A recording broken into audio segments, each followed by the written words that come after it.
Olha só que legal você mais uma vez aqui no YangCast, que alegria te receber aqui. Eu falo pra você que toda vez que você chega, meu coração se alegra porque eu sei que eu tenho bons telespectadores. Seja muito bem-vindo a mais um episódio do Yang, que legal que você está aqui. Eu posso até tentar adivinhar que você acabou de sair de mais um episódio do YangCast e veio aqui porque hoje é o dia. É dia de quê, produção? Dia de maratonar o YangCast. Então seja bem-vindo para mais um episódio, nós vamos para mais um super assunto, mais um super convidado. Eu tenho certeza que a sua alma, o seu coração serão fortemente fortificados hoje. Você será edificado pelo conteúdo que sairá desta mesa.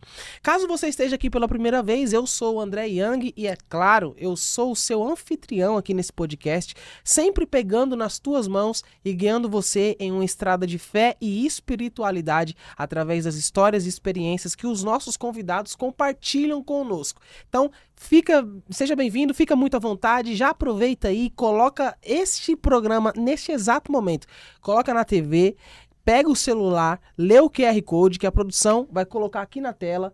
Aí, lendo esse QR Code, você vai ser direcionado para o nosso Instagram. Lá no Instagram, você vai acompanhar todos os cortes dessa entrevista. Instagram que nós estamos beirando 1.200.000 seguidores e eu sempre falo isso. É muito mais do que números. São vidas que diariamente são alcançadas e abastecidas pelos conteúdos que nós liberamos em nosso Instagram. Então você que gosta, eu recebo muitas mensagens de muitas pessoas dizendo assim: Yang, hoje a minha tia, hoje o meu primo enviou um corte do YangCast no grupo da família. Eu fico muito feliz com isso, porque eu vejo que esta mesa aqui, este tempo de mesa que nós temos como convidado, ele está sendo benéfico para milhões de pessoas. Então, aproveita, já pega o celular, lê o QR Code e vá lá para o nosso Instagram para você acompanhar todos os cortes. TikTok também, a produção vai deixar aqui na tela, você faz a leitura do QR Code e vai lá para o nosso TikTok, que os cortes do Yang agora também estão por lá. Nós estamos iniciando a tour do YangCast na Europa. A partir do dia 29 de março, nós estaremos em alguns países da Europa entrevistando pessoas, conhecendo a história de pessoas que tem muito a agregar para você. Por isso, fique ligado no canal, ative o sino de notificações, porque cada vez que sair uma nova entrevista, você vai ser notificada e notificado que o YangCast ele está no ar. Maravilha? Já se inscreveu? Já seguiu a gente lá no Instagram?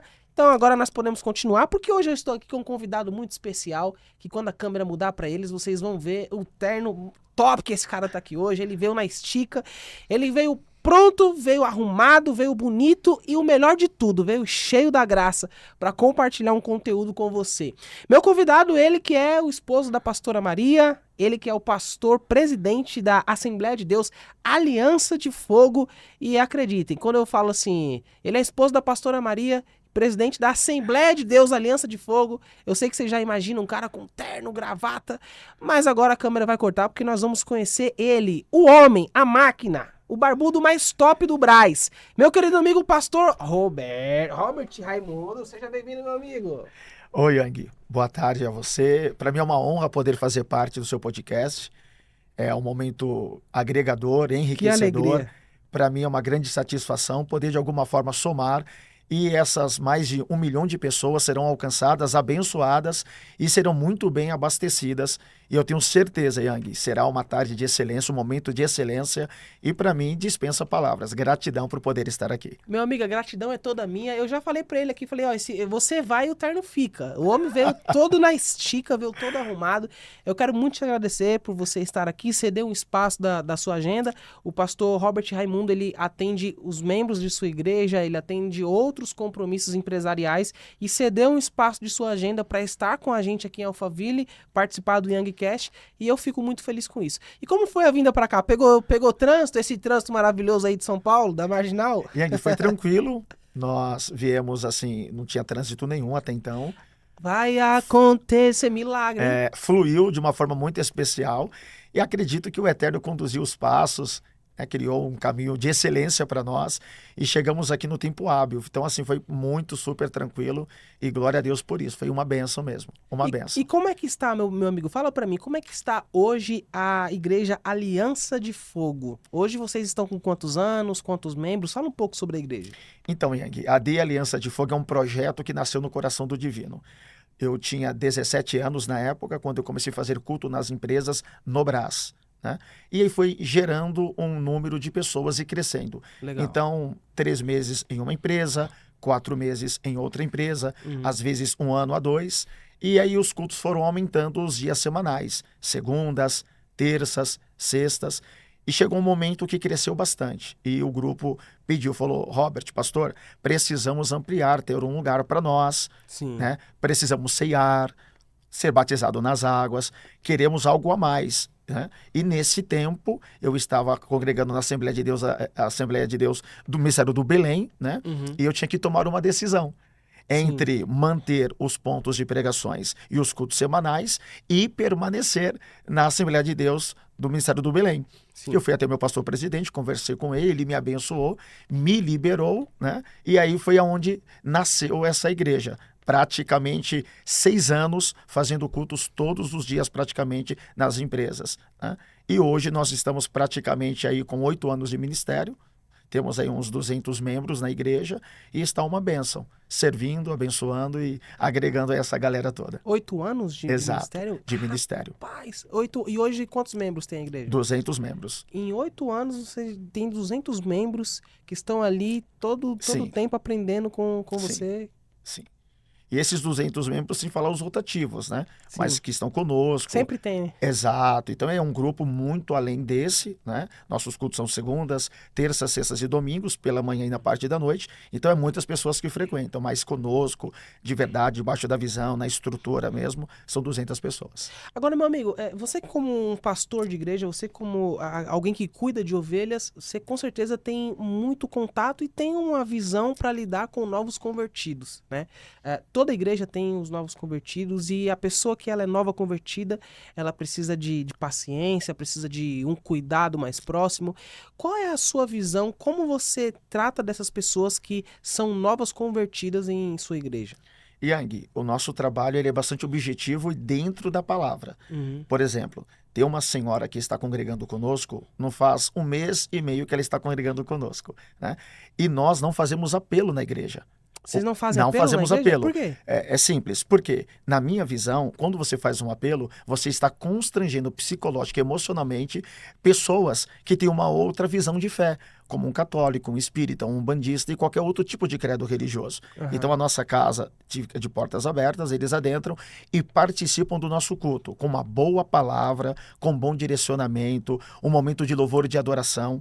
E após eles frequentarem praticamente 3, 4, 5 cultos, no máximo 1 mês, eles me abordam no pós-culto e falam, pastor, nós queremos esse Deus que você serve. Nós queremos esse relacionamento. Por quê? Porque eu não posso seduzir pessoas por uma boa palavra. Eu não posso me tornar amante da noiva. Eu tenho que cuidar da noiva e tratar da noiva. E todos eles é noivo da noiva. Então, o que eu faço? Eu libero uma boa palavra, deixo eles super tranquilos, sem os constranger com um apelo na minha perspectiva de visão. Sim. E sempre após 1 mês e meio, eles vêm até mim. E essa senhora veio até mim e falou, pastor, eu quero Jesus. Eu quero que Jesus escreva meu nome no livro da vida. E trouxe em mãos tudo que ela tinha como fé na sua religião. Né? E ela disse, pastor, o senhor vai jogar fora, o senhor vai queimar? Eu falei, não vou jogar fora, porque foi isso que te trouxe até aqui. Não vou destruir, porque foi isso que te trouxe até aqui. Agora, nós vamos guardar isso, nós vamos te ungir, nós vamos liberar uma oração sobre a tua vida, e a partir desse momento a sua vida nunca mais vai ser a mesma. Mas eu te pergunto, Yang, essa mulher, ela se entregou no final ou no começo? Porque ela ficou apaixonada no começo. Então eu dei tempo para ela entender o que era o culto. Criar consciência, a atmosfera, como que funciona a palavra, né? A palavra foi sendo ministrada, a mentalidade dela mudou, o comportamento dela mudou, os sentimentos dela mudou, ao ponto dela decidir. Traduzido, ela se apaixonou e tomou uma postura, um posicionamento. E como um líder, aí eu passo a cuidar dessa ovelha, dessa nova ou desse novo convertido. Aí vai passar por outro processo, né? Um discipulado, vamos ministrar, direcionar, dimensioná-la como que funciona o reino. A partir daí, ela vai gerar raízes e nunca mais mais ela vai ser a mesma pessoa. Eu achei interessante demais isso que você falou, porque você deixa claro, deixa nítido que existe ali um tempo, né, de Existe. tratamento para essa pessoa. Toda pessoa que ela chega ali em você e fala, pastor, agora eu quero aceitar Jesus, eu quero Cristo, reconhecer Cristo como meu Perfeito. Salvador. Você tem o processo de conscientizar, o processo do batismo. Então, é um tempo ali, é um gap de tempo que existe. O que eu Isso. queria entender é, esse tempo, geralmente, ele é definido? Você define mais ou menos um tempo ou não? Ele é indefinido? E pode ser que uma pessoa tenha um tempo de um cargo na igreja diferente da outra. Por exemplo, uma pessoa que ela aceitou a Jesus, com o tempo ela se batizou, ela se preparou, e num tempo curto ela já se tornar um obreiro da igreja. Como você trabalha com essa questão? Para cada tipo de pessoa, Deus tem um tempo e um propósito. Sim. Deus tem tempo, modo e velocidade. Deus tem tempo, Modo e velocidade. Então, o tempo que o Eterno estabeleceu para você não é o mesmo tempo e modo e velocidade que ele estabeleceu para mim, né? Certo. Então, legal. se você olhar o livro de Jeremias, no capítulo 1, o Eterno chama Jeremias, no capítulo 1. E Jeremias já tinha a Torá, já era um sacerdote formado e já conhecia. Só que quando o Eterno chama, ele quando Sim. expressa, dizendo, sou como uma criança, ele já tinha os seus 25 anos de idade. Ele já era um sacerdote, uma autoridade, ok? Ok. Porém, o Eterno agora passou a fazê-lo entender que Isso. através do conhecimento que ele adquiriu, chegou a hora de receber a porção dos céus, que é o mover do Espírito. Porque naquela época ele precisava da presença do Espírito para poder movimentar o mundo espiritual e movimentar o cenário que ele estava. Aí Jeremias, ele olha para o cenário dele e fica preso, dizendo, mas quem sou eu? Eu sou como uma criança. Ele não disse que era uma criança. Ele diz, sou como uma criança. Perto das Opa. autoridades, perto Legal. dos sacerdotes, de tudo que está acontecendo, eu estou começando agora. Aí o Eterno, entre algumas questões, deu a ele, Yang, uma visão. O que é que você vê? Eu vejo uma vara. Jeremias disse, eu vejo uma vara de Sim. amendoeira. Não era tempo da vara florescer. Que o Eterno está dizendo, estou movendo o tempo, antecipando o tempo para te dar tempo para você fazer o que eu preciso. Através de Uau. uma visão. Só que só com o conhecimento ele não teve essa visão.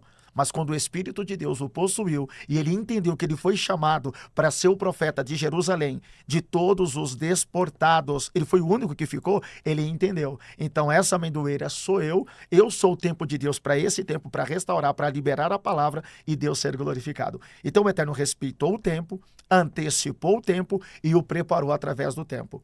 Ponto. Agora você olha para Moisés em Êxodo 1, a nação teve que esperar 430 anos para um projeto falido nascer, para romper um projeto que estava dando certo, que era Faraó. Teve que esperar e respeitar, então, o tempo. O Eterno falou para Abraão, lembra? Abraão peregrina será sua descendência em terras Sim. estranhas. Se cumpriu essa promessa. Lembra José no Egito, aí veio Jacó e Jacó com 70. Só que quando chega em Êxodo capítulo 1 já não é 70. Praticamente é quase 3 milhões e meio de pessoas. Será que cresceu? Só que a promessa não começou no Êxodo, começou em Gênesis com Abraão. Só que quando começou com Abraão, Abraão não estava preso, estava livre. Estava livre. Mas quando se cumpriu, Estava só. agora a nação está no Egito. Sim. E nasce Moisés. Só que o Moisés, quando ele nasce, olha só, ele nasce do lado de dentro. E a mãe o esconde por quantos meses? 3 meses. Sim. Só que nesses 3 meses que ele está escondido, o faraó deu um decreto de sentença de morte. Todas essas crianças têm que morrer. Sim. Toda criança, todo varão que nascer tem que morrer. Aí o Eterno usa 2 parteiras, André. 2? 2 parteiras. Sifrá e Puá. Sifrá significa luz. E Puá significa brilho. Olha só, o faraó sabia que nasceu o libertador, o Sim. projeto, mas não sabia onde. Então ele deu a ordem para matar todas as crianças. A luz e o brilho iria morrer do lado de fora, mas Deus o escondeu Do lado de... do lado de dentro. E as parteiras disse para Faraó, nós tememos a Deus e nós escondemos as crianças. Não, ela não disse isso. A Bíblia diz que elas temeram ao Senhor e não respondeu o que o Faraó queria. Por quê? Porque quando nasce um menino, nasce um projeto. E esse projeto é para cumprir a profecia que Deus tinha dado a quem? A Abraão. Só que quando Deus dá a profecia para Abraão, Moisés não existe entre homens, mas existe no projeto de Deus. Quando Deus o materializa, agora ele está no capítulo 1, 40 anos depois, ele é apresentado. 80 anos depois, ele está libertando o povo. Então, para Moisés, teve que demorar 80 anos. Só que nesses 80 anos, ele poderia ter morrido do lado de dentro, mas não morreu. Poderia ter morrido no Nilo, mas não morreu. E em todos esses processos, Deus foi preparando Moisés para ser o maior libertador que houve nos anais da história. Durante esses 80 anos, ele passou pelas mãos das parteiras que eram hebreias. Só que as parteiras, elas não poderiam gerar, elas eram estéreis. As parteiras não geravam, mas pôde gerar alguém que ia mudar a sua história. Então, quando isso aconteceu, Deus esperou 80 anos, investiu nesse projeto para ele poder trazer uma grande libertação. Tem pessoas que demoram muito tempo, André, mas quando chega na história, ele marca, ele muda e ele transforma. Então, tem pessoas que estão do outro lado, que vai receber essa palavra, que está nesse processo. Não acontece nada, parece que para mim acabou, mas na verdade é só o começo. Quanto maior é o tempo do processo, maior é o marco da sua história. Quanto maior é o tempo do teu processo, maior é o marco da sua história. Não houve abaixo de Cristo um libertador como Moisés. Então Deus espera tempo. Só que aí, André, é assim, para cada um, Deus tem um tempo, Deus tem um modo e tem uma velocidade. Ou seja, a gente pode então afirmar que o processo deve ser respeite a fase do processo, não pule o processo, não queira adiantar ou pular um degrau. Aí é assim, André, quando você está debaixo de uma palavra, debaixo de um direcionamento, o próprio Deus que te dá o projeto, ele garante ele. Meu Deus, o próprio Deus que te dá o projeto te garante. Ele garante ele. Não foi o Eterno que projetou Moisés? Sim. O faraó não era a maior autoridade? Sim. Não deu o decreto de morte? Mas a palavra dele conseguiu destruir Moisés? Não. Conseguiu matá-lo dentro? Não. Conseguiu matá-lo fora? Não. Conseguiu matá-lo no Nilo? Não. As parteiras arriscaram as suas vidas. Desafiaram o faraó para proteger o projeto. Todas as vezes que você entender que você é o projeto, Deus vai levantar parteiros que mesmo que nunca geraram, vai ajudar no teu nascimento, no teu crescimento. Vai ajudar a acontecer, ao projeto ser gerado. Nesse contexto sobre novos convertidos, pessoas que chegam na igreja, então tem um tempo e é nítido. O tempo é relativo. Para um pode ser mais, para outro pode ser menos. Exato. Mas como você trabalha na igreja as questões, por exemplo, doutrinárias? Que aí a gente entra por um ponto polêmico da entrevista. Beleza. Né? Porque tem muitas pessoas que dizem assim, ó, o crente ele é definido pelo que fala e pelo que veste. Isso é real? Como que você trabalha, por exemplo, numa pessoa que chega na sua igreja, a questão das doutrinas e usos e costumes? Tá, vou te dar um exemplo através de uma das nossas levitas que congregam conosco desde da época que era um ponto de pregação e hoje como uma igreja estabelecida e estruturada. Sim. Olha só, ela quando chegou na igreja, ela tinha um costume do secular e cantava em barzinho. Então, o tipo de roupa que ela utilizava era de acordo com aquele ambiente. E ela veio para o culto com esse tipo de roupa, porque na visão dela, o ambiente era o mesmo. E a minha função não é tirar ela do ambiente que ela entrou, mas é fazê-la entender pela palavra que o próprio Deus vai transformar a mente dela para ela entender no ambiente novo que ela está sendo inserida. E o tempo passou. E ela fumava bastante cigarro, mas muito cigarro. Aí ela se entregou a Jesus, olha só, passou pelo discipulado e continuou fumando. Não passou 2 meses, eu já dei para ela ministrar o louvor na igreja fumando. Fumando? Fumava mais do que chaminé. E o que aconteceu? Muitos que não entendiam e não entenderam falaram, pastor, o senhor tem que tirá-la, abortá-la, cortá-la, porque ela não é referência. Como que alguém vai ter o Espírito de Deus e vai estar fumando? Vai ministrar e vai estar fumando? Eu falei assim, então, ela vai continuar louvando e vamos respeitar o tempo da transformação. Olha só, passado mais 15 dias, ela disse, pastor, eu quero descer as águas. Aí eu falei para ela, então eu estou no desafio junto com você. Eu estou arriscando o meu ministério, o meu nome pela sua vida. Porque não é só a tua vida, é a sua vida, é a tua casa, é o seu esposo, é os seus filhos. E eu vou arriscar a minha vida, o meu nome, o meu ministério, porque Jesus ele também fez isso. E eu vou arriscar por você. Resumindo, ela desceu as águas, André. Ela desceu as águas, nunca mais fumou. E a roupa dela hoje é completamente diferente.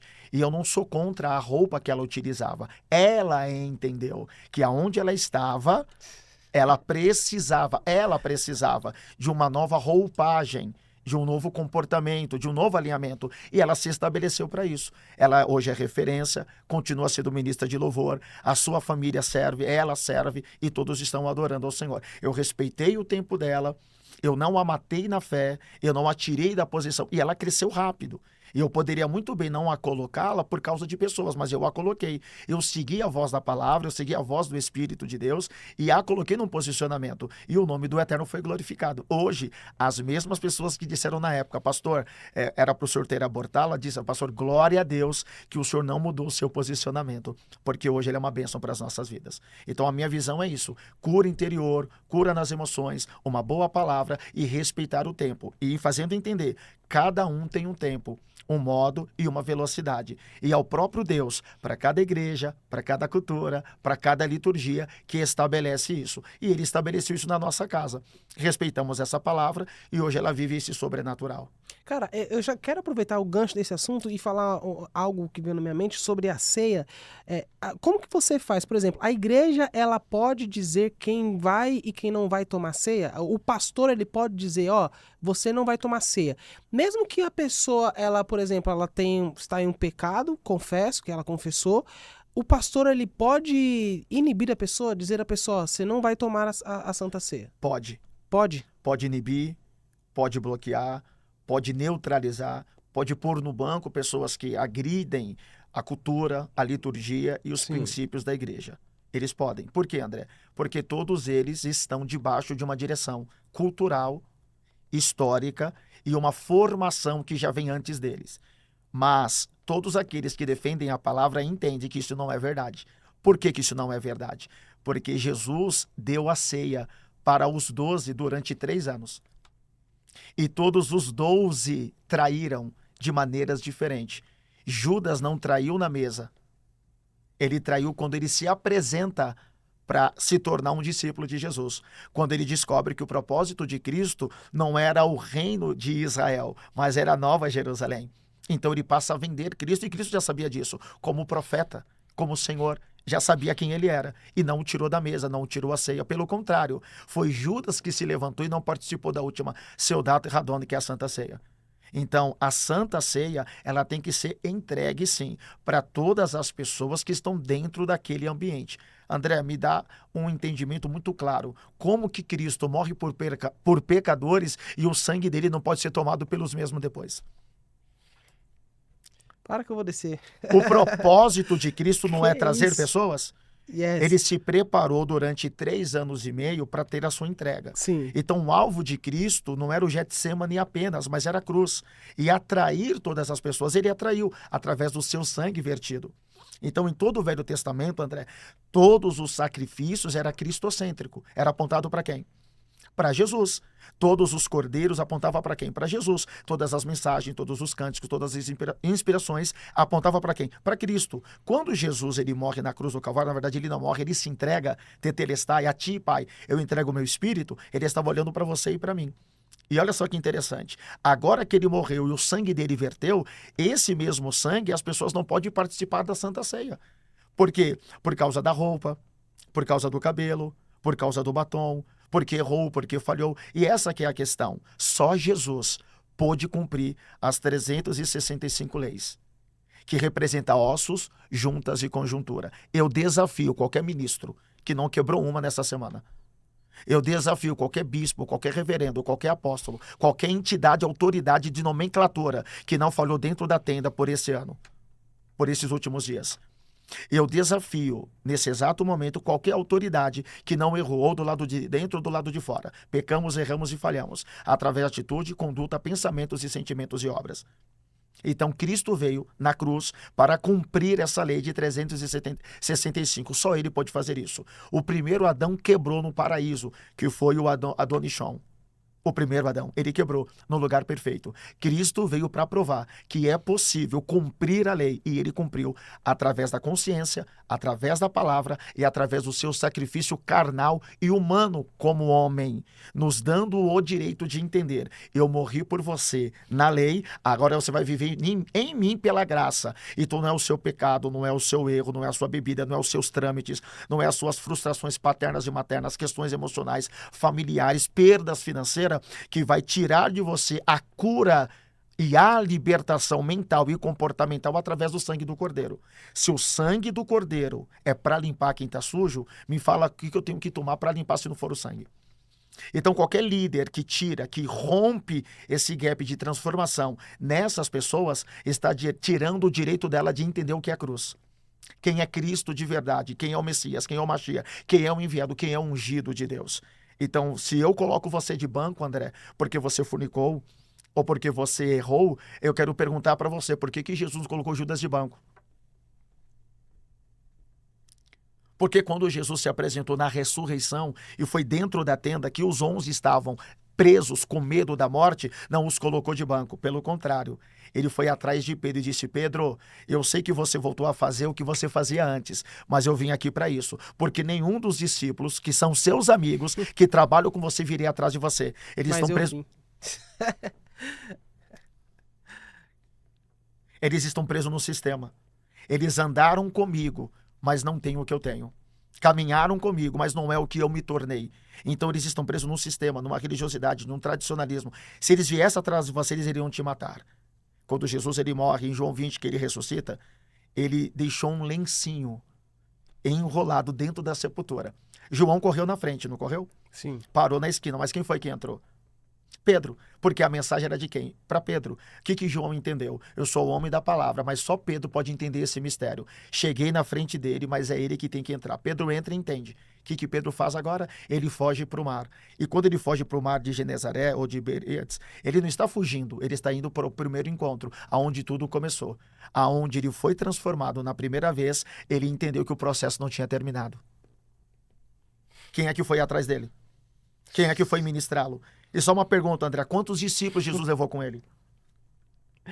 Então tem alguém do outro lado que está perdido, que está quebrado, que está arrebentado, que não pode participar da ceia, mas pode dar o dízimo, pode dar a oferta, pode dar o carro como ajuda, pode honrar tudo, só não pode partir.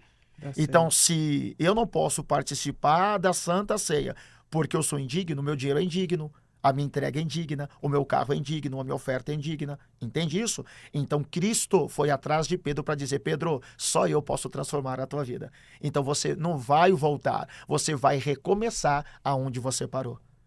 E depois disso, o Yang, fala para mim o que aconteceu com Pedro. Quem é que o segurou? Na sua primeira ministração, após Atos capítulo 2, mais de 3.000 pessoas foram alcançadas.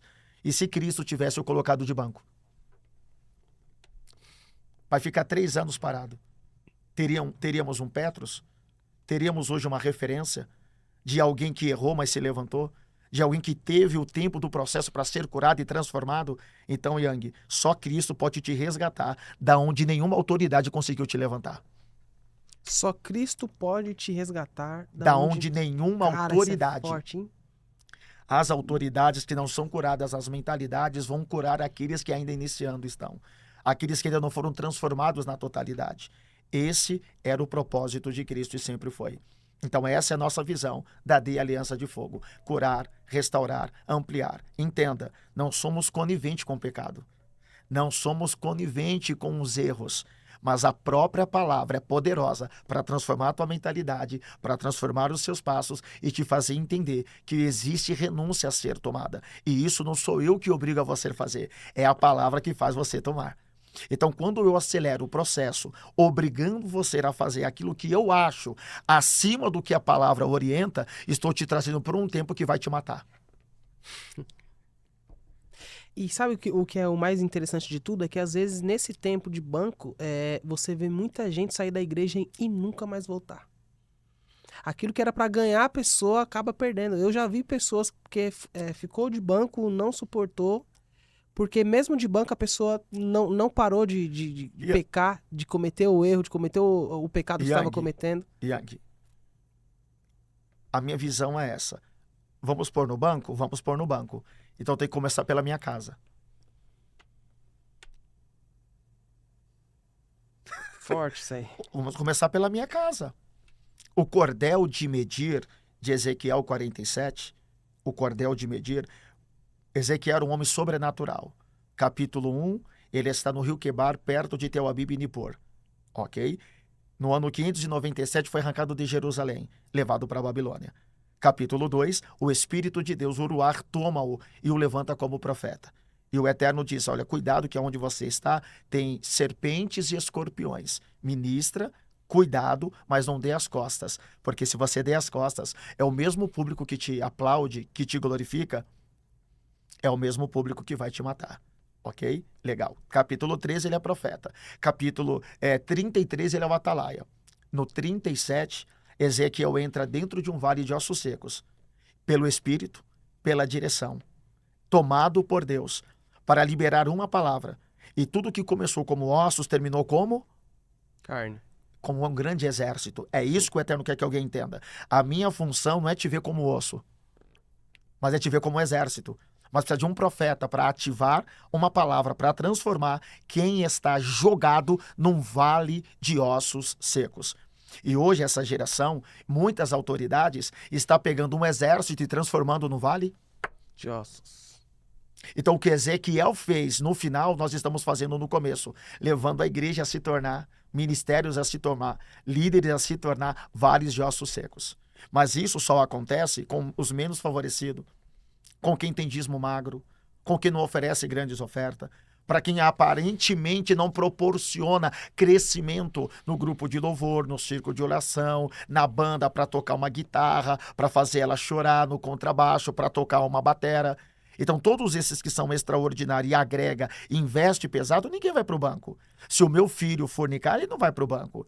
Se a minha esposa errar, ela não vai para o banco. Pelo contrário, vamos fazer uma reunião, não pode pôr a público. Por quê? Porque nós não podemos manchar a igreja. Mas se é o seu filho, tem que matar ele, tem que pôr no banco. Se é aquela irmãzinha que tem 2 dentes na boca, ela viu lá do fundo da leste, da oeste, da zona.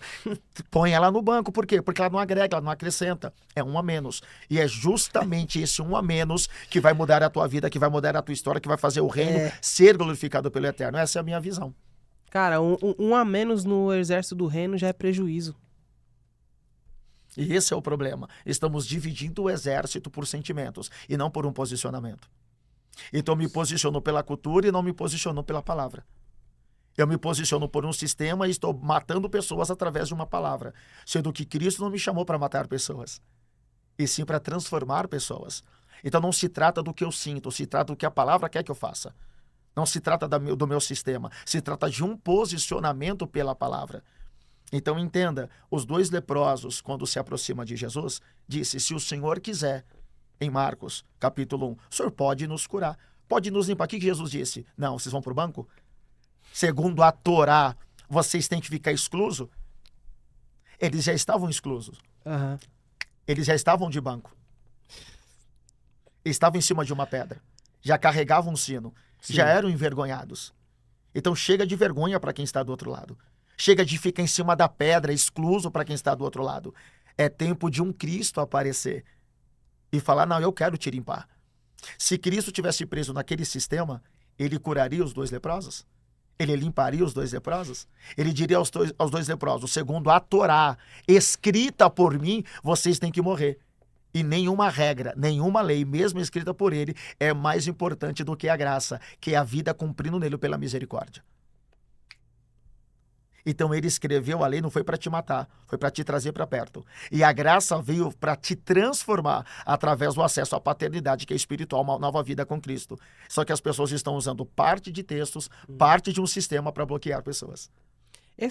Quando você fala, por exemplo, parte de um sistema, a gente atualmente vive no Brasil um momento tanto quanto complexo quando o assunto é o sistema político, né?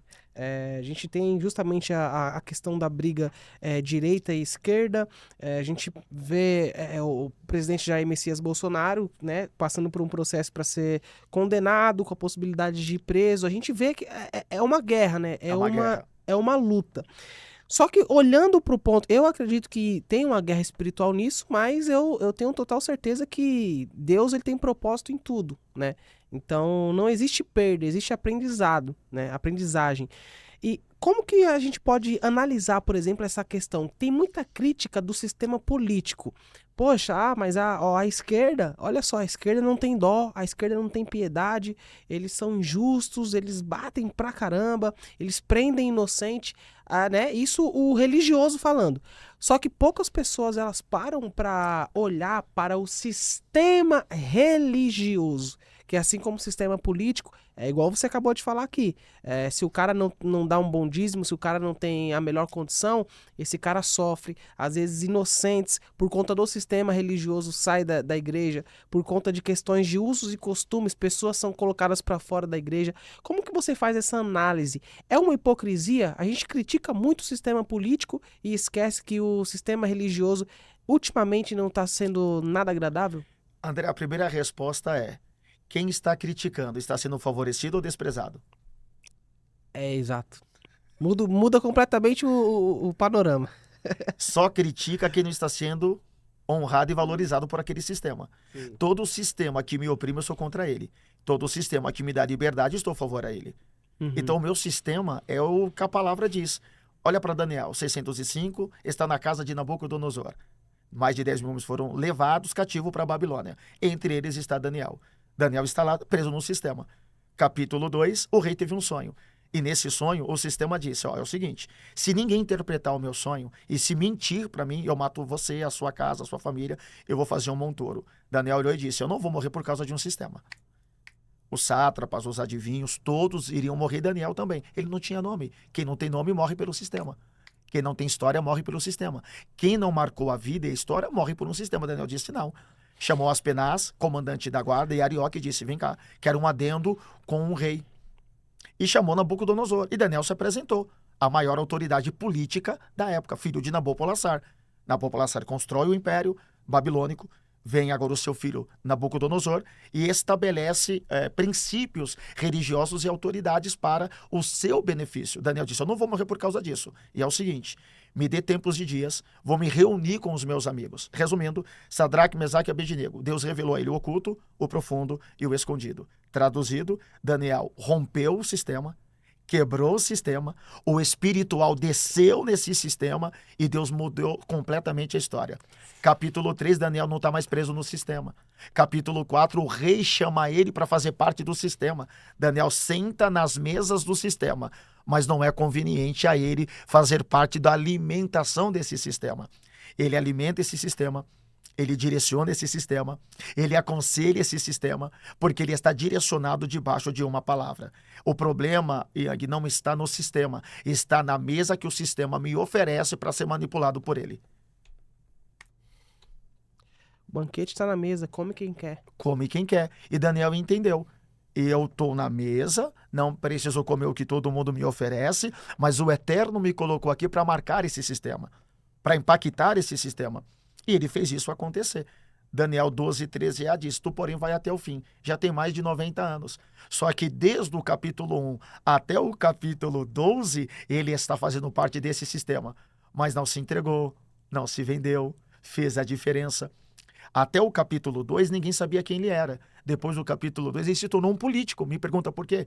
Simples, porque agora Daniel é conselheiro de todos os reis. Morre Nabucodonosor e é destruído pelo Império Medo-Persa.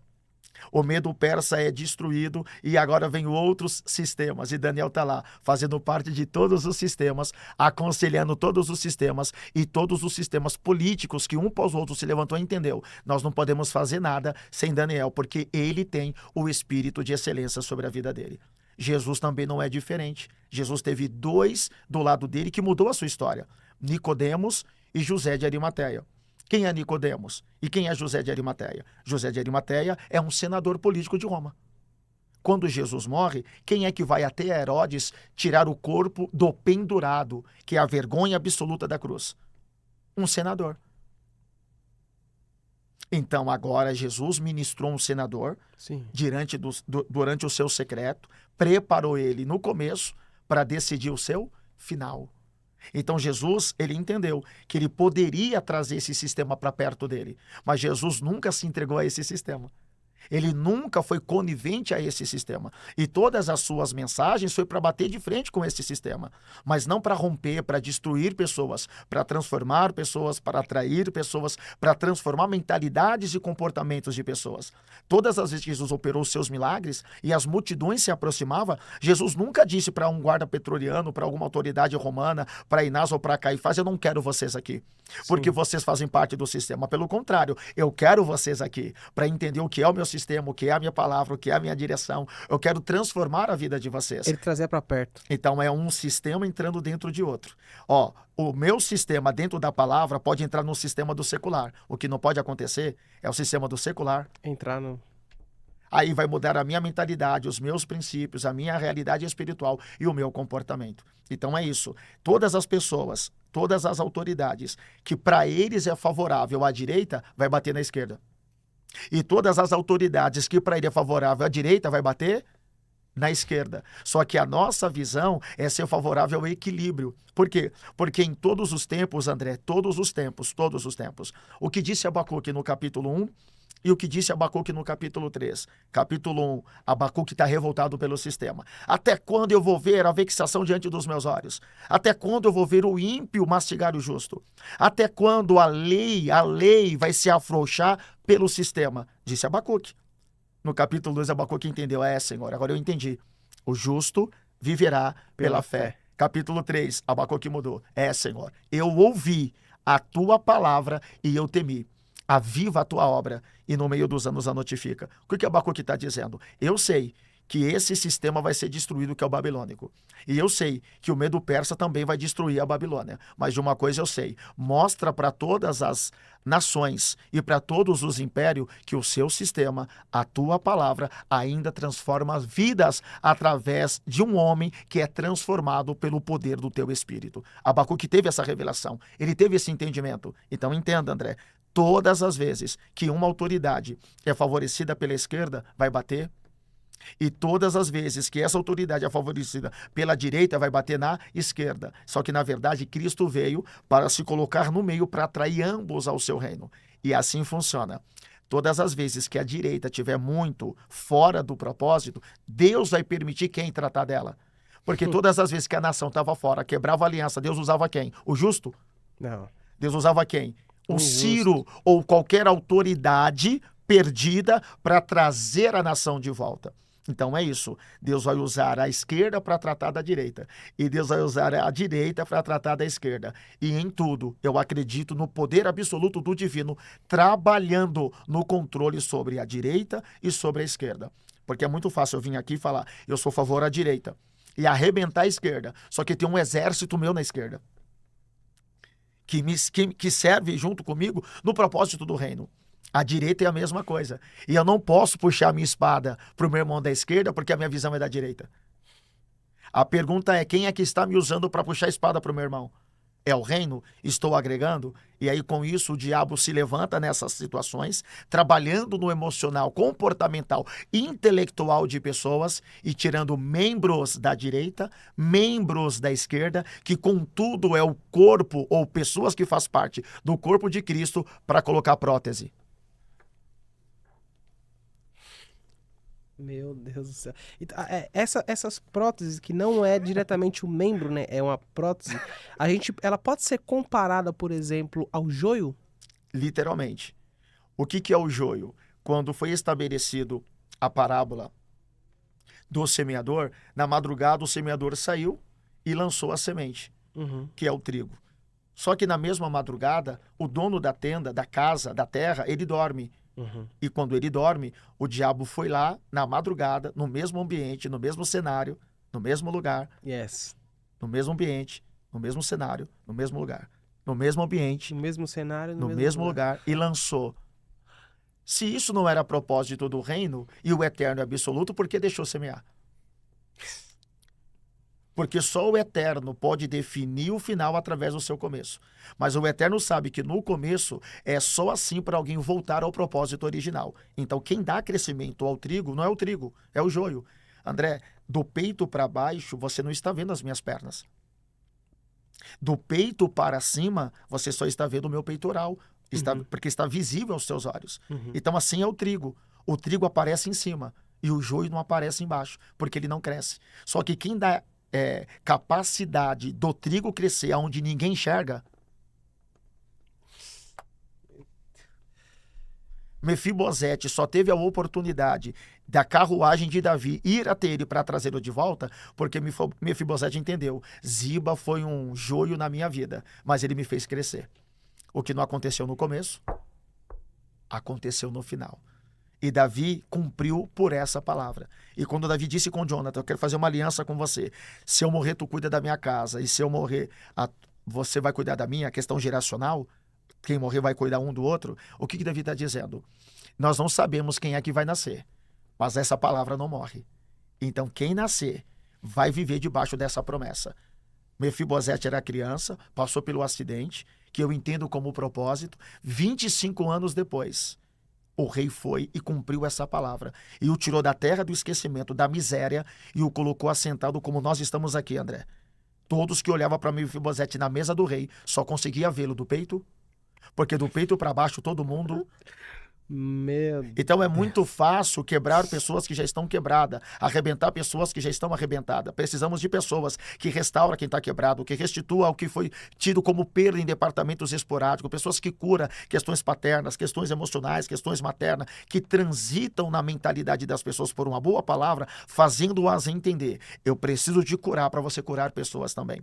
Então, esse é o propósito do reino. Esse é o propósito da palavra. Esse é o propósito do joio. É te fazer crescer aonde você não cresce sozinho. Trigo não cresce sozinho. Trigo não cresce sozinho. Então, todas as vezes que alguém passar na tua vida te desconstruindo, não está te desconstruindo, está te levando ao crescimento.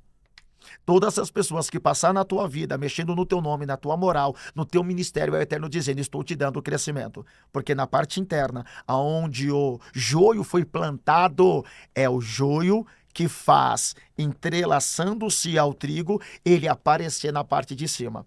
Não conheço um líder que cresceu sem um joio na vida dele. Não conheço um casamento de excelência hoje que um joio não passou na vida dele.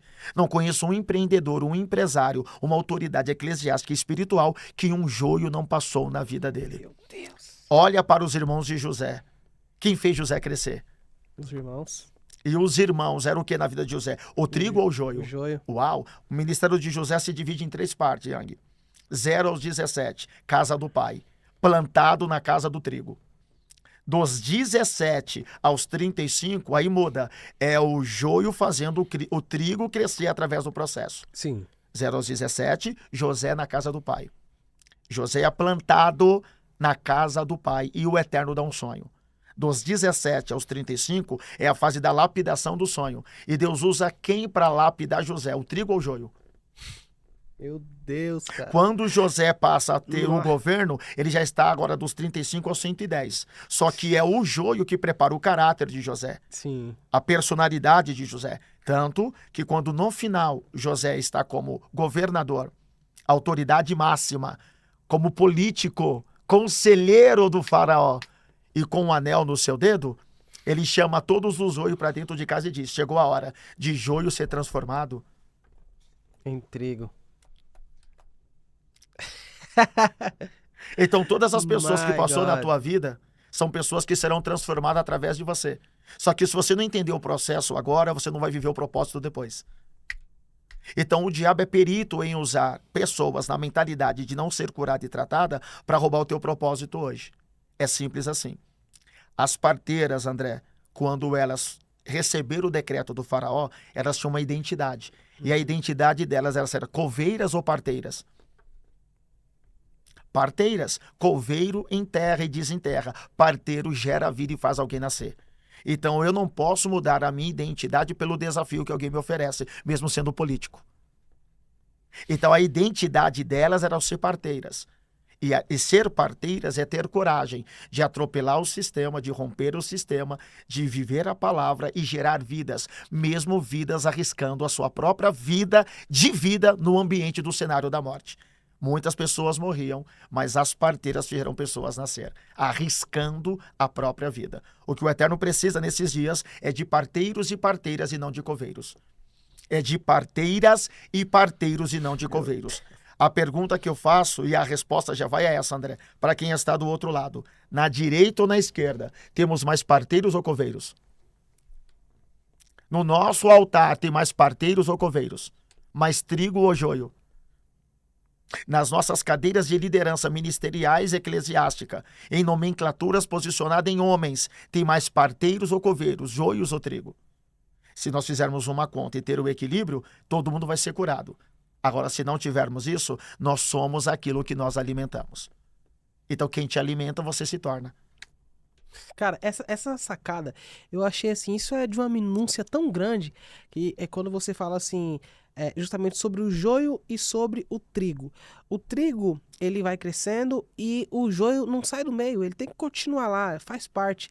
A gente pode dizer que seria por isso, então, que Jesus nunca expôs Judas, mesmo sabendo que Judas o trairia? Exatamente. Porque para Jesus expor Judas, teria que expor os 11 também. Opa, aqui já calma lá. Para Jesus expor Judas, ele teria que expor os 11 Ele não pode também? quebrar princípios. Me fala qual deles que não o traíram, que não o negaram, que não o abandonou. Quando Jesus estava no madeiro, me fala um que esteve ao lado dele. E quem esteve foi Pedro, e negou 3 vezes, na Sim. face e no pátio do lado de fora. Sim. E aonde estavam os 10 escondidos, e um já tinha tirado a vida. Então, enquanto um está negando na face, no meio e fora, 10 estão dentro de casa, trancando janelas, porque naquela época tinha mais janelas do que porta. Uhum. Todos fecharam janelas e porta com medo da morte. Cadê o Cristo deles? E Cristo sabia disso, porque desde o começo ele diz, é necessário que o Filho do Homem se entregue, morra e ao terceiro dia ele ressuscita entre os homens.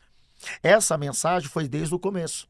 Mas quando se cumpriu essa profecia, todos o abandonaram. Yang, eu tenho certeza que se você fazer aí uma minúcia literal de lembranças, você vai lembrar de pessoas que começou com você, que estiveram com você, que participaram com você, mas foram pessoas que te romperam, que mexeram no teu nome, que te feriram, que te bagaçaram. E tudo isso vai gerar em você 2 âmbitos de crescimento. O crescimento exponencial para você curar pessoas, ou o crescimento para você crescer em pessoas e matar outras. Então, o que Jesus ele entendeu? Se eu tiver que expor Judas, vou ter que expor os outros 11 também. E a mesa não é para expor, mas é para curar. A mesa não é para tirar, mas é para atrair. A mesa não é para revelar o pecado e nem um pecador, mas é para revelar a cura do pecado e tirar, literalmente, o pecador restaurado daquela mesa. Então, esse é o nosso problema. Nós temos pessoas que estão tirando pessoas da mesa sem passar pelo processo da cura. Eu estou abortando um ganhador de almas, um empresário, um empreendedor. A porta que eu fecho hoje é a honra que eu desprezo amanhã. A palha que eu queimo hoje é o acesso da honra que eu matei amanhã. O crescimento que eu impedi na sua vida hoje é a prosperidade que eu poderia ter amanhã. Eu estou aqui hoje, Yang. Você pode ser para mim o maior contato da minha vida. Mas eu também posso ser para você a maior porta que você nunca teve. Então eu não posso te desprezar por aquilo que parece, mas eu tenho que entender qual é o propósito que Deus tem na sua vida e na minha. Porque eu posso ser a chave que você precisa e você pode ser a porta da minha chave. Cara, posso soltar mais uma polêmica? Manda. Essa é polêmica, hein? Vamos lá. A mulher, ela pode ser pastora? Não. Não pode ser pastora? Não pode ser pastora. Por quê? Não pode ser bispa. Não pode dirigir ministérios. Ela não pode dirigir células. Ela não pode ser uma autoridade eclesiástica para ministrar, palestrar e direcionar pessoas na arte do conhecimento. Elas não podem, desde que elas estejam presas a um sistema que veio antes dela. Agora, eu pergunto para você e para quem está do outro lado. Jesus está preso a um sistema? Não. João, capítulo 9. Verso 1, Jesus está caminhando com seus discípulos. E Jesus vê um cego de nascença.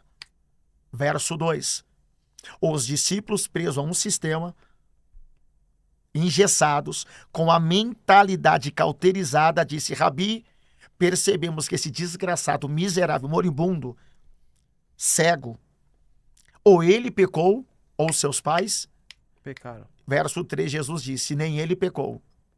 Passado. Nem os seus pais pecaram. Origem. Ou seja, a visão cega dos 12 e dos discípulos estava trazendo aquele cego para o sistema, dizendo, se ele faz parte do sistema teológico, escatológico, filosófico e político, nós aprendemos o sistema, que quem é assim tem que morrer. E se ele não morreu, se ele não morrer, ele tem que morrer. E se ele não pecou, quem pecou foi ele, foi os seus pais. Jesus disse não. O problema não está no sistema, o problema não está em vocês. O problema está na falta de entendimento que liberta você do sistema e da mentalidade cauterizada que te trouxe até aqui. Nem ele pecou, nem os seus pais pecaram. Propósito, mas isso aconteceu para que manifestasse nele o peso do kavod, o peso da glória de Deus. Então Jesus quebrou o sistema. Ele rompeu o sistema religioso, político e engessado na mente dos 12, através da palavra. Jesus cospe no chão e devolve a ele ao sistema que o tiraram. Devolve a ele a política que o tiraram e deu a ele o direito de reconstruir uma casa, uma tenda, um lar e uma família. O que o sistema tirou de você, o que o sistema tirou da sua tenda, da tua casa, da tua história, a palavra te insere, te devolve e te restitui. Agora, a caráter da Maria, quando Gabriel desce até ela e libera a mensagem, você é agraciada, não perguntou para o sistema de Roma o que eles achavam. Não perguntou para Inás nem para Caifás. Não perguntou para Herodes. Não perguntou para os guardas pretorianos. Não perguntou para os discípulos preso, andando com Cristo, mas preso no sistema, na mentalidade e comportamento. Gabriel veio para liberar uma mensagem. E a mensagem, Yang, tem que ser além do sistema. Tem que ser além da lógica. Tem que ser além da bolha. Além do que eu acho, do que eu penso, do que eu sinto. Gabriel libera a mensagem e diz, você é agraciada. E ela recebe aquela mensagem. Olha a loucura. O esposo, que se tornaria esposo, que era o José, olhou para o sistema e tentou fugir. O anjo disse, volta para o propósito, porque nenhum sistema vai roubar você e te dar a oportunidade de matar o projeto que acabou de iniciar. Traduzido, o sistema tem o poder de te corromper, tirar você do propósito para te prender dentro deles. Gabriel trouxe a mensagem, o José tentou fugir, mas o anjo disse, volta e cuida do propósito. Sistema nenhum vai bloquear o meu propósito. E aonde tem propósito, nem José pode fugir.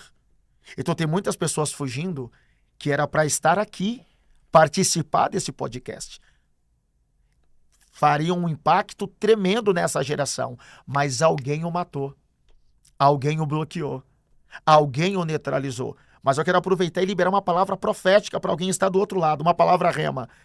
Eu estou falando com uma nova geração, ou uma geração que será transformado, curado através dessa palavra. Você vai viver o maior propósito de Deus na tua vida. O que José viveu, você vai viver. O governo dos céus. O que Daniel viveu, você também vai viver. Você vai reger, vai ser autoridade sobre todas as autoridades que te bloquearam no sistema. Você vai ser um Ezequiel de ferida profunda do capítulo 1. Sem o pai, sem a mãe, a morte dos filhos e da esposa, fará você curar famílias, filhos, esposas e ministérios. Eu declaro na tua vida a unção de Abacuque. O que Abacuque entendeu no final, vocês entenderão agora. Aviva, ó Senhor, a tua obra. E no meio dos anos a notifica. E Yang, quem é a resposta para esse novo tempo? Os feridos, os quebrados, os bagaçados e os arrebentados. Porque um Ezequiel pode movimentar um exército morto. Mas um exército morto não pode paralisar a mensagem presa num sistema que rompeu através da boca de um Ezequiel. Ou seja, se essa mulher não está presa a um sistema que veio antes dela... É simples. Quando ela carrega esse projeto, ela passou por desafios. Grandes desafios. Assim que ela recebe essa mensagem, ela já está gerando, em questão de dias, o texto diz, Yang, que ela vai até a sua prima, por nome de Isabel. Um projeto vai visitar outro. Um projeto vai visitar outro. Ela vai até a casa da Isabel, e a Isabel está já 6 meses na frente. O João Batista está dentro da mãe, está lá crescendo durante 6 meses. Um projeto que ainda nem havia nascido, passou a ter dias, movimentou um projeto de 6 meses. De novo, Yang, quando a palavra foi liberada, Jesus ainda tinha dias dentro da Maria, a Maria foi na casa da Isabel, sem ela abrir a boca. Quando uma barriga tocou na outra, o projeto de dentro, que é Jesus, movimentou o projeto João Batista dentro da Isabel, que era sua mãe. E olha que tremendo, ele nem existia ainda entre os homens e já estava movimentando um tempo de 6 meses. Um período de 6 meses. Então, todas as pessoas que estão presas em tempo, Uau. em gap, em estações, bloqueadas, roubadas por causa de uma palavra que rompe o sistema do tempo e do atemporal, vai fazer essas pessoas voltar ao seu tempo, ao seu momento, às suas estações e viver os seus níveis de cura mais profundo. E aqui eu termino a resposta, Yang, que é essa que você quer ouvir. E que todos precisam ouvir. A Maria não pôde ser uma pastora em nomenclatura estabelecida, uma bispa, uma reverenda. E embasada em tantas mulheres que marcaram a história, a Maria foi a mais importante de todas, que não teve uma nomenclatura do lado de fora, mas carregou quem daria nomenclaturas do lado de dentro. Todas as autoridades constituídas hoje na história foi constituída por quem, Yang? Por Jesus, o Cristo. Sim ou não? E quem que carregava ele? E quem que carregou ele? E quem que projetou ele? E quem que caminhou com ele? Foi ela. E aqui, Yang, para inserir uma resposta mais aguda para quem está do outro lado, Apocalipse capítulo 2. João está na ilha de Patmos, no ano 64, Roma teve um afogueamento, 68 a.C. Nero se suicida, ano 70. No pior caos, a igreja cresce, floresce e se multiplica.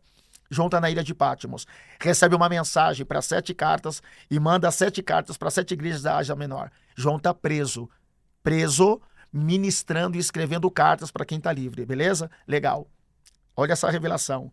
Quando João está preso escrevendo 7 cartas para 7 igrejas, ele é arrebatado em espírito e no espírito. Capítulo 12. E ele vê um dragão em cima. E este dragão, a sua cauda levou sobre si 1/3 dos anjos. Só que aí o mesmo texto diz que esse dragão desceu, que era a antiga serpente. A antiga serpente no jardim, dragão no Apocalipse. Cresceu porque alguém o alimentou.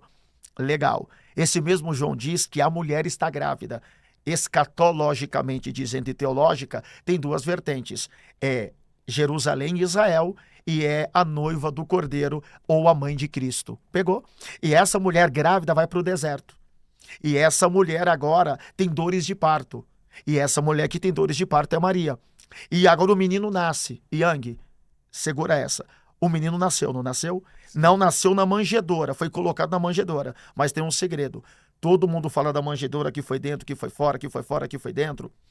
Fala quando ele cresce, fala dos 3 anos, fala que ele foi para o Egito, fala do crescimento, mas eu só te faço uma pergunta. E para quem está do outro lado, quem fez o parto da criança? Meu Deus. Foi o sistema?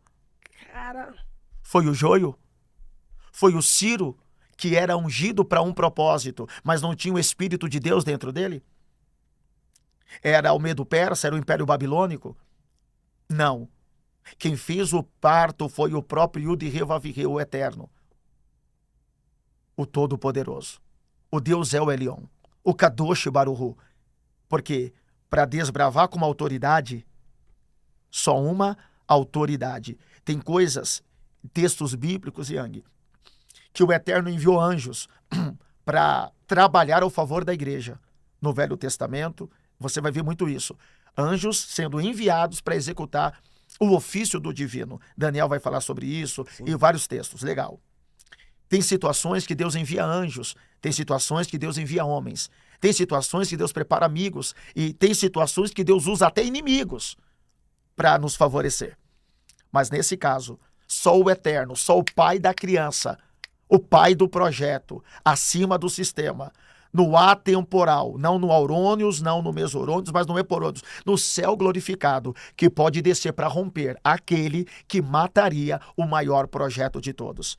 Então Deus escolheu uma mulher absolutamente para falarmos dela hoje, que ela não pode ser bispa, pastora, reverenda nem apóstola, mas foi a mulher mais ungida que houve na história para carregar o projeto mais extraordinário. Então, entre um título de bispo, bispa, principalmente uma pastora, e carregar o maior projeto para nos alcançar como nos alcançou aqui, eu quero ter a Maria como a minha pastora. Senhoras e senhores, esse foi o pastor Robert Raimundo. Meu amigo, antes de encerrar, eu queria pedir algo pra você que eu peço pra todo convidado meu. Cara, você já foi muito usado por Deus aqui. Deus te usou poderosamente pra tocar milhões de pessoas, mas eu sou aquele cara que eu acredito também no poder do tempo, né? Aquela questão que a pessoa cai num vídeo aleatório, não sabe por que caiu ali e no momento exato. Então eu queria que você agora olhasse pra câmera, virasse pra câmera e liberasse uma palavra pra nossa audiência que Deus te direcionar. A palavra que eu quero liberar para todas essas milhares de milhões de pessoas é a mensagem de 2 Reis, capítulo 5, Yang. 2 Reis, capítulo 5, vai falar sobre Naamã e vai falar sobre a menina. A menina foi capturada, foi ferida, foi machucada, foi arrancada da sua tenda. A menina ainda, Yang, era apenas uma adolescente, mas agora ela está dentro da casa do Naamã. Quem é Naamã? Comandante do exército do rei da Síria. Ele é um general. O rei da Síria, Ben-Hadad II, está predominando e destruindo as nações. Entra em Jerusalém e leva cativo esta menina. Essa menina ferida, ela já não tinha mais perspectiva, projeção de vida. Traduzido, por ser uma adolescente, então ela não poderia mais se casar. Por ser uma adolescente, então ela não poderia ter filhos e ter uma família constituída. Tudo isso foi arrancado dela sem ela ter começado nada em sua vida. Na casa de Naamã, ela olha para Naamã e ela diz assim: estou ferida, mas eu quero te curar. Estou quebrada, mas eu quero te restaurar. E sabe quem fez isso comigo, Naamã? Foi você. Você me tirou do lugar do propósito, mas eu vou te levar até o propósito. Você me tirou o direito de sonhar, mas eu vou restaurar o seu sonho. E eu sei, Naamã, que o que você carrega debaixo dessa roupagem de general é uma lepra que está dividindo a tua casa entre a sua casa e a autoridade que você galga. Mas não é porque você me quebrou, que você me feriu, que você me bagaçou, que eu vou fazer o mesmo com você. Se você for aonde tudo começou, no meu passado, na minha ferida mais profunda, eu tenho certeza, aonde você me feriu, existe uma cura te esperando. O homem é uma granada, meu amigo. Eu quero muito te agradecer. Ó, e já vamos deixar aqui, vocês sabem, a minha audiência é assim, cara, quando o convidado é bom assim, eles já pedem parte 2. Então os comentários aí já estão abertos para vocês. Meu amigo, eu quero agora que você deixe as suas redes sociais, as redes sociais da igreja, pode divulgar à vontade. Bom, nós estamos centralizados como igreja ali no Brás, na rua 21 de abril, 1063. Rua 21 de abril, 1063. A 5 minutos da estação Bresser. É ali que nós estamos situados. O nome da igreja eles já ouviram, já sabem, vão ouvir de novo. Assembleia de Deus, Aliança de Fogo. Nós temos cultos todas as segundas, todas as terças e sextas, às 20 horas até às 22. Domingos pelas manhãs, às 10 horas, e domingo à noite, através das 18 horas. E a nossa rede social pode seguir lá, PR Robert Raimundo, pastor Robert Raimundo. PR Robert Raimundo, pastor Robert Raimundo. E aproveitando a oportunidade, quero louvar a Deus pela sua vida. Amém, meu amigo. Agradecer aos céus por todos os participantes que já participaram e todos que ainda vão participar. E eu sei que todas as perguntas que você faz é uma cura profunda de uma ferida que alguém que está do outro lado. E aonde alguém que me antecedeu não alcançou, eu alcancei por graça e misericórdia. Mas aonde eu sei também que eu não alcancei, quem virá após mim vai alcançar. Porque essa é a visão do reino. Deus sempre usa pessoas com medidas exatas para curar pessoas em feridas profundas. Que Deus te abençoe, Yang, por você ser esse canal, esse veículo e um desbravador marcando vidas e com certeza algumas gerações. Deus abençoe a tua vida. É uma honra poder estar com você. Meu amigo, eu que te agradeço. Eu quero agradecer ao pastor Robert, a toda a assessoria do pastor. Quero mandar um abraço aqui, registrar, né, a minha gratidão pro pessoal, os membros da AD, Aliança de Fogo. Deus abençoe vocês. As portas estão abertas. As redes sociais do pastor, nós vamos fazer o seguinte. Tá aqui na descrição. Você consegue clicar na descrição do vídeo. Você vai ter acesso à rede social do pastor, à rede social da igreja. Segue o pastor lá. Já lançou o livro, pastor? Ainda não. Então já vai vir uma audiência nova para você e agora você já precisa começar a pensar nisso, escrever o Amém, livro. amém. Eu já sou o primeiro a comprar. Meu amigo, muito obrigado por você ter vindo. Nós aprendemos lições valiosas nesse podcast de hoje. Deus, ele falou conosco de uma forma poderosa. E se nós pudéssemos extrair aqui uma lição muito valiosa de todos que aprendemos, é que Jesus, ele é grande demais para caber dentro da caixa de um sistema, né? Algumas pessoas dizem, pô, esse é um clichê, isso é comum de se falar, mas a grande verdade é que isso é uma realidade. Se você ler a Bíblia, você vai ver que Jesus, ele tinha diálogos brutos com os fariseus, com homens da lei, com homens que entendiam do sistema. Jesus, ele veio e não descumpriu a lei, muito pelo contrário, ele a cumpriu. Só que é através dele, a partir de sua morte, é através dele que nós alcançamos a salvação. É através dele que nós alcançamos o Pai. Eu não sei que denominação você faz parte, eu não sei de qual igreja você faz parte. A nossa intenção aqui não é te tirar da sua igreja, mas é acender em sua mente um alerta. Será que você está apenas seguindo os limites de uma caixa, de um sistema, ou você está seguindo aquele que veio e disse, eu sou o caminho, a verdade e a vida? Jesus é grande demais para caber em uma caixa de religiosidade.